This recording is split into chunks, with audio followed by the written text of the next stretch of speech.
नमस्ते, मेरा नाम है अमृता डिंगे और मैं आपके सामने हिंदी साहित्य का आदिकाल एवं मध्यकाल परिचयात्मक अध्ययन परिचय में जो भक्ति काल का अध्ययन आप करने वाले हैं उसके अंतर्गत जो सामाजिक परिवेश और सांस्कृतिक परिवेश का विषय है उस पर अपना व्याख्यान देने जा रही हूँ।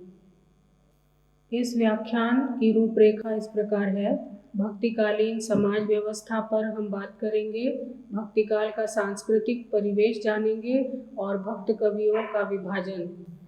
इसलिए इस व्याख्यान को सुनकर और देखकर आप भक्तिकालीन सामाजिक व्यवस्था की जानकारी प्राप्त करेंगे, भक्तिकाल के सांस्कृतिक परिवेश से अवगत होंगे और भक्ति की शाखाओं का भी परिचय प्राप्त करेंगे। भक्तिकाल का विस्तार सन संवत 1375 से लेकर 1700 तक और ईस्वी सन 1318 से लेकर 1643 तक माना जाता है। भक्तिकाल के आरंभ में इस्लामी विजेता शासकों ने छल और बल से यहाँ की भारतीय सभ्यता, संस्कृति, धर्म को नष्ट करने का प्रयास किया। विभिन्न लोगों को उन्होंने अमानवीय यंत्रणाएं दी, हिंदुओं के देवालय तोड़े और हिंदू धर्म को खत्म करने के प्रयास किए। उनका मकसद एकमात्र था अपना धर्म फैलाना। इसके बावजूद हिंदू धर्म अक्षुण्ण रहा, जिसका कारण ये है कि भारत बड़ा विशाल देश था, उसकी जनसंख्या बहुत अधिक थी। राजपूतों की वीरता के आगे मुसलमान शासकों को कई बार हार माननी पड़ी और यहाँ की अटल धर्म भावना के कारण वे यहाँ के लोगों में अपने धर्म को जोर जबरदस्ती अधिक काल तक नहीं बसा पाए। आरंभ में हिंदू मुसलमान दोनों समाजों में टक्कर और नफरत का रिश्ता बना रहा। शासक मुसलमान थे, शासित हिंदू थे। शासितों में भी मुसलमान समाज की कमी नहीं थी। धीरे धीरे शासकों ने समझ लिया कि जोर ज़बरदस्ती से यहाँ की प्रजा को काबू में नहीं लाया जा सकता, इसलिए उन्होंने अपना शासन का तरीका बदला। अकबर तक आते आते सद्भावना के प्रयास होते हुए दिखाई देते हैं।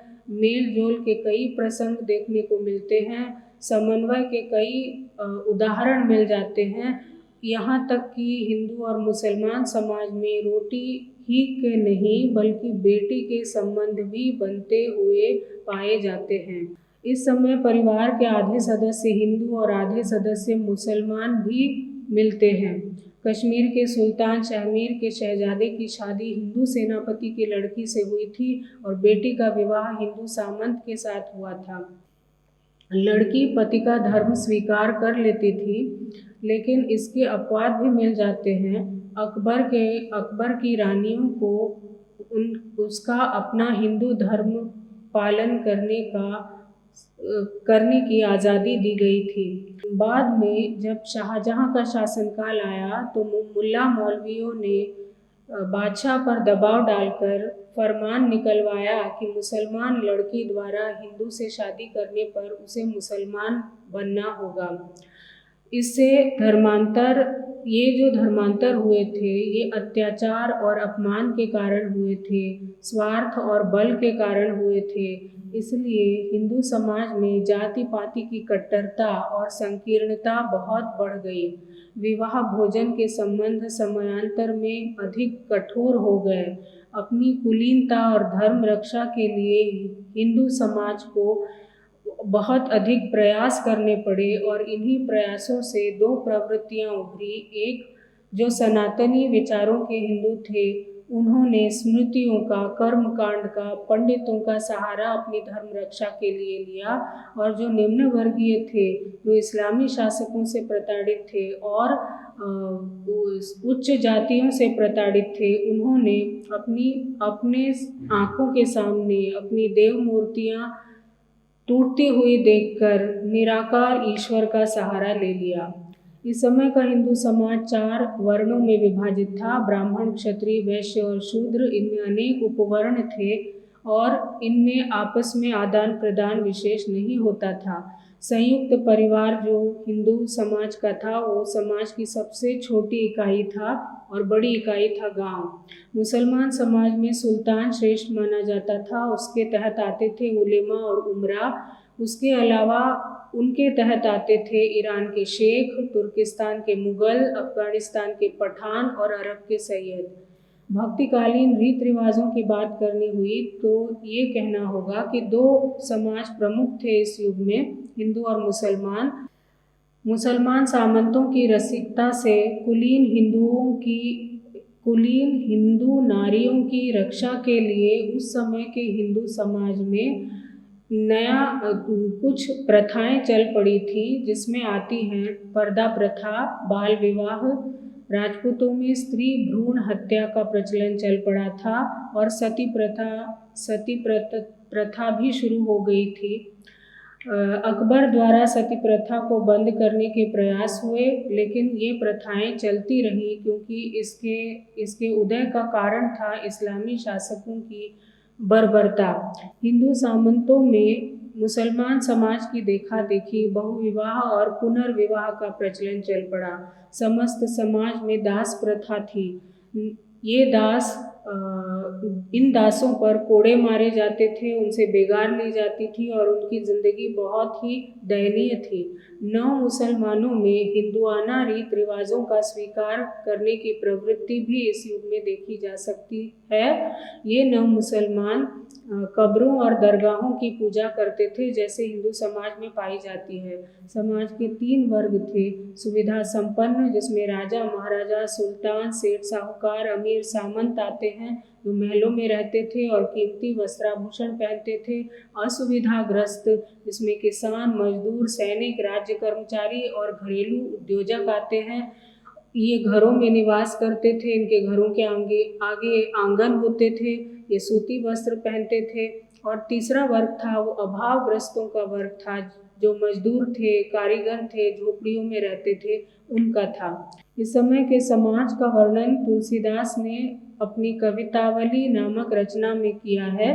खेती न किसान को, भिखारी को न भीख बली, बनिक को बनिज न चाकरी को चाकरी, जीविका विहीन लोग सिद्धिमान सोच बस कहें एक एकन सो, कहाँ जाई का करी, कहें एक एकन सो, कहाँ जाई का करी।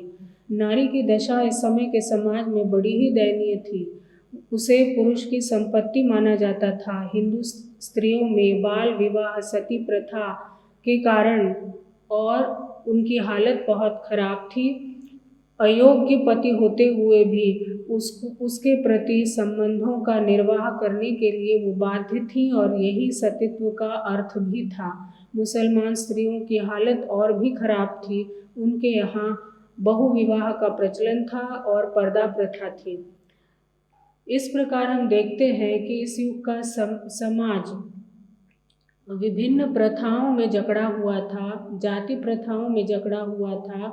इसी के प्रति विद्रोह के तौर पर भक्ति की भावना का उदय समस्त समाज में देखने को मिलता है।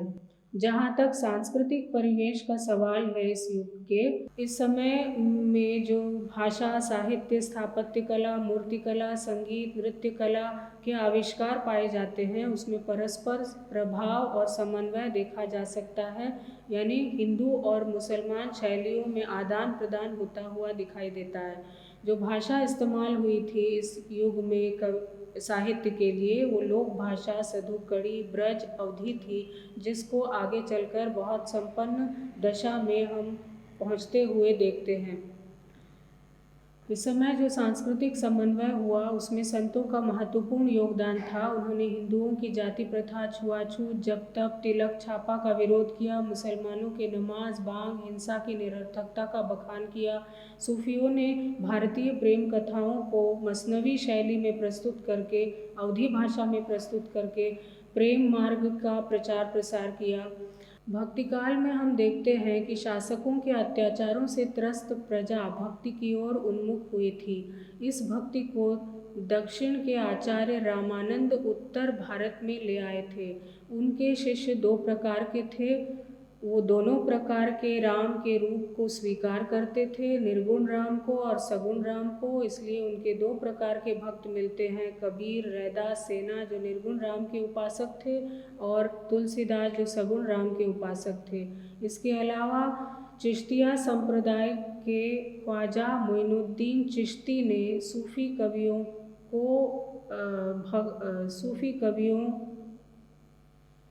इसके अलावा ख्वाजा मोइनुद्दीन चिश्ती अपने चिश्तिया संप्रदाय के तहत सूफ़ी कवियों को प्रेरणा देते हुए पाए जाते हैं। वल्लभाचार्य और निम्बार्क ने सूरदास और कृष्ण भक्त कवियों को प्रेरित किया। इस प्रकार इस युग में हम पाते हैं कि समस्त समाज में आसक्ति के बजाय विरक्ति के प्रति आसक्ति दिखाई देती है। भक्ति की भावना बहुत प्रबल होती हुई दिखाई देती है। इस भक्ति की 4 शाखाएं मिलती हैं। प्रमुख शाखाएं 2 हैं, निर्गुण सगुण, और उसके अंतर्गत ज्ञानाश्रयी, प्रेमाश्रयी और राम भक्त, कृष्ण भक्त, ये शाखाएं मिलती हैं। इन शाखाओं के अंतर्गत विभिन्न प्रकार के कवि आते हैं। इन कवियों ने या तो निर्गुण ईश्वर की या सगुण ईश्वर की उपासना को अपने काव्य में, अपने दर्शन में प्रचारित प्रसारित किया। कुल मिला के हम कह सकते हैं कि भक्तिकालीन समय में शुरू में हिंदू मुसलमानों में विद्वेष था, धीरे धीरे उनमें समन्वय की प्रवृत्ति पाई जाती है। उन्होंने भक्ति का मार्ग सबके लिए खोल दिया। इसके लिए भक्त विभिन्न वर्गों से पैदा हुए। जुलाहा कबीर, चमार रैदास, ब्राह्मण तुलसी, सूफी जायसी, सूरदास, अमीर खुसरो, रहीम रसखान, सब ने हिंदू मुसलमानों में समन्वय साधने का प्रयास किया, उनके बीच की दूरियों को पाटने का प्रयास किया, और यही इस युग की समाज व्यवस्था की देन की है।